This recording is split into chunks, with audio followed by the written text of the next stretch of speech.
Morning student, I hope you all are doing well. In the last video we discussed the discovery of cathode rays or the negatively charged particle because electron, and the electron is fundamental particle. Since the atom is whole soul neutral, so there must be some positively charged particle also present. The presence of negatively charged electron in atoms suggested that there must be some positively charged particle because an atom on the whole soul is electrically neutral. So today we will discuss the discovery of proton or the positively charged rays, anode rays, and second neutron. So first we take discovery of proton in the term of anode rays.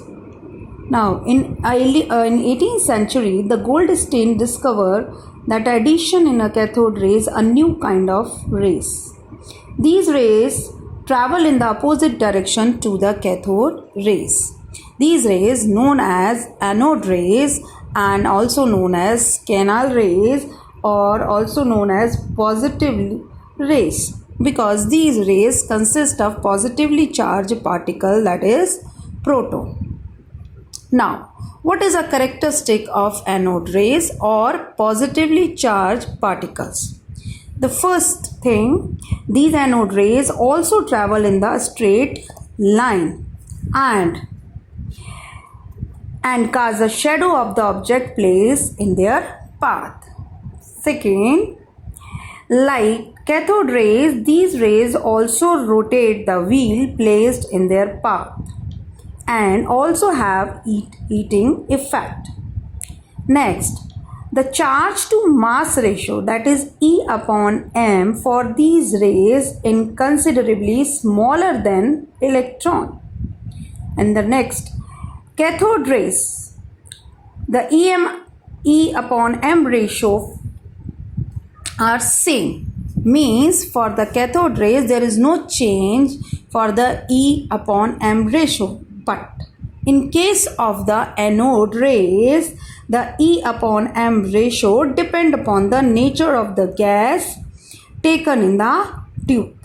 And most important thing, ki anode rays also deflected by magnetic and electric field like cathode rays. But the deflection of the anode rays is in the opposite direction to that of the cathode rays. Example, these rays are attracted toward the negative plate in the electric field. This means these rays consist positively charged. We all know that negative charged particle attract toward the positive field and the positively charged particle attract to the negative field. Since these rays deflected toward the negative plate, negatively charged plate, so which conclude that these rays are made by the positively charged particle. When in the experiment the hydrogen gas are taken, the charge to mass ratio, that is E upon m ratio, was found to be maximum, and this value is 9.58 into 10 raised to power 7 coulomb per kg. Means its charge has been found to be 1.6 into 10 raised to the power 19, that is 1.6 into 10 raised to the power minus 19 coulomb. You know that this charge is also carried by the electron, but in the case of electron we put a negative sign, but in case of proton we put a positive sign here. Right, the magnitude of this charge is equal, but the sign is different. So we can say that it has a 1 unit positive charge. Now, when the hydrogen gas is taken in the discharge tube, the lightest positively charged particle named as proton is also regarded as fundamental particle. Means in the discharge tube when hydrogen gas is taken, the E by m ratio is found to be maximum, and in that case the charge is also having 1.6 into 10 raised to the power minus 19 coulombs. And the secondly thing, this positively charged particle named as proton, and this is also fundamental particle. So proton definition wise we can say that it is a subatomic particle which carries 1 unit positively charged, and the magnitude of this charge is 1.6 into 10 to the power minus 19 coulomb, and the mass is 1.67 into 10 to power minus 27 kg. Now I have already given this value in the first video, that is charge or the mass of electron, proton and neutron. Okay, so I hope that, so you can see the definition, the smallest and the lightest positive ion was obtained from hydrogen and was called proton. So this smallest and lightest positive electron was obtained from the hydrogen and was called proton. So I hope that you understood the definition of proton, and it is also a fundamental particle. Now we move to the third particle, that is neutron. Neutron discovered by Chadwick, okay, in 1932. Now neutron is a basically neutral atom, and its mass is also equal to the mass of proton, and that is equals to 1.67 into 10 to the power minus 27 kg. This is the mass of neutron, and itself it is neutral.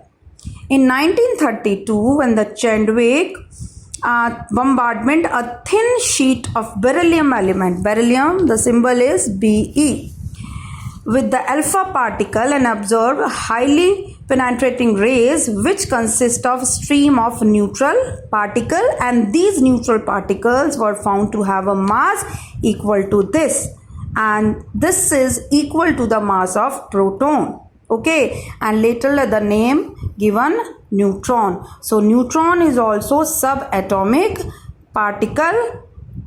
The charge is neutral, means 0 you can say that, and the mass of the neutron is equal to the mass of proton.